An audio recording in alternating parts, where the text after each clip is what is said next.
just, you know, whatever it may be, I can mold this new person now, because with sobriety, you know, things that I used to do that I, you know, whatever it may be, lying or, you know, not being the best son I could be, now I have, you know, the tools to be the best person I could be.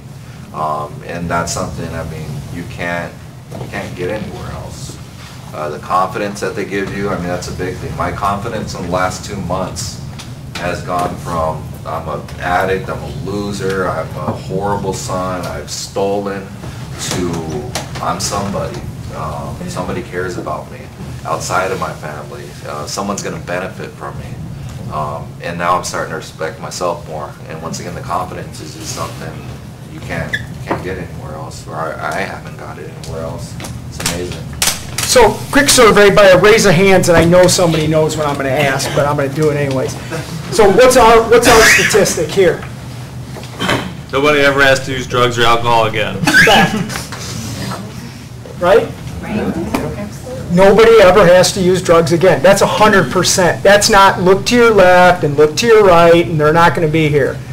100% of us never has to use drugs again. That's just true. And I know some people like, well, what do you mean? What do you mean, what do I mean? You don't have to do it again.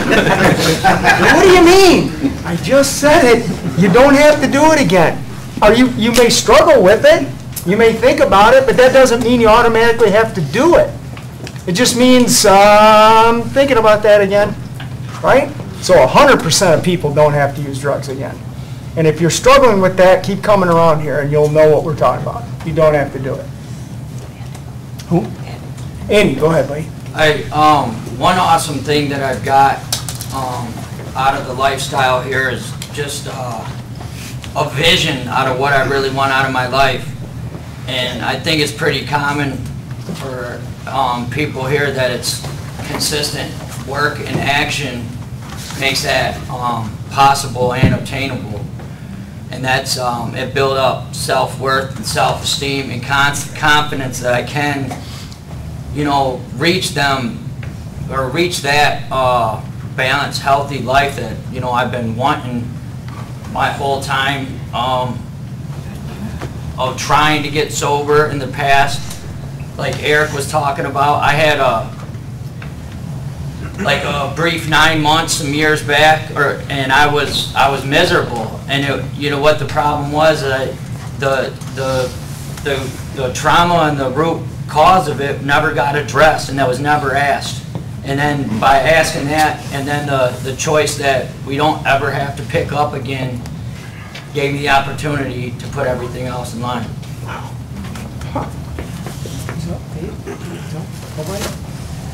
Yep.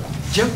Well, I can kind of relate to both because before we came here, I was really scared because I felt that I failed as a father. And in my family, that is probably the one thing you don't fail as a father because of my son's actions. And so I became very scared because I don't fail. Never have, I never will at anything, but I failed at the most important thing, in my opinion, back then. So we came here, and you know, the first time I'm like, this is ridiculous. This isn't going to work. All this stuff. And then I would talk to people, and I watched Joe and his mom and dad, and I kind of thought, well, I want that what they have, and so I just kept coming back. But what I think I found out is, I guess it's just like your kid. You know, somebody doesn't see your kid for a month. Oh, your kid grew so much. But when you're with him every day, because he lives with us, I would see a lot of stuff how he's improving from this program. But coming here every week and seeing so many of you, how you look better, how you talk better, how you had more confidence in yourself, how there was just. So I'm like, man, this is something. And again, I'd see it in my son, but you don't see it as much because you're with it every day. I see little things, and that's what I got. You know, everybody says just keep coming back, keep going with it. Don't fight it. You know, and I think every week or every meeting you should say embrace the suck, because in my world, you embrace the suck, you own it, then you can kill it, you can knock the shit out of it, and it's gone. So if you own it, and you embrace it and keep coming back every time, even if you're not thinking you're getting anything for the first 5, 6, 7 times, just keep doing it. And so I relate to both everybody, but now I come in, I see my kid, and I see so many of you great, amazing people. It's like, man, this is, it is like Grandma said, house of hope, house of dreams, whatever that cliche you want to do, but it's just hard work. Yeah. Wow. Anybody want a final comment? Charles? Phil Charles. You know, I come home Thursday night, and initially, I did not know what to expect, but I see what happens almost every Thursday. It's like a spiritual cleaning. You know, we are human in flesh, but the parts of us that make us who we are, individual, and that's the spirit. You know, alcohol and drugs cause us to get to a dark place of denial. We feel we don't have self-worth and we don't deserve, but coming here each Thursday, and even during the introduction, you can count, I can relate to what's been said by all the different people. I can see where I have been. I can see where I don't want to go. But then I leave here each Thursday with a real volume of hope, you know, that I can go out. I feel ashamed about what was because of what is right now. And each of us, what we are right now, what we're striving to achieve is something great, something that we can share. I've asked sometimes, what can I do to do more? But I believe if I just keep coming, keep being honest, and then, you know, each of us, we're a beacon of light in a dark world. Sometimes I feel like I'm on the freaking Titanic, just before it's sunk. You know, all the horror and the terror. We can come in here and find that peace and calm. And you can find that lifeboat and get in it and reach and grab somebody else and put in the lifeboat. So I'm going to ask you this. You know, before you leave, if somebody you don't know, tap on the shoulder, you ain't trying to hit on them, trying to get this date or whatever, but tell somebody to know you care. Get somebody's number during the week for the hell of it. Hey, what's up? It means a lot. Thanks for letting me share this a little bit tonight with you. Oh, wow. Go ahead. Yeah, this isn't my program. It's my first time here, as you know. But I would like to share that when I decided to get clean and sober, I made a decision. I made a decision to stop using drugs and alcohol. So what I did was I made a lifestyle change. I embraced a whole different lifestyle change. I took myself out of the people. I took myself out of my family for quite a while. And I just focused on me, what I wanted. My program, the program I work is love and tolerance. So, I mean, not always do I have tolerance. I can tell you, I work in the field and sometimes I'm a little cranky, trying to use nice words. But I'm human. And it's a process. You know, this is a journey. I don't have to be hard on myself. I don't have to beat myself down, and I don't have to beat down my friends.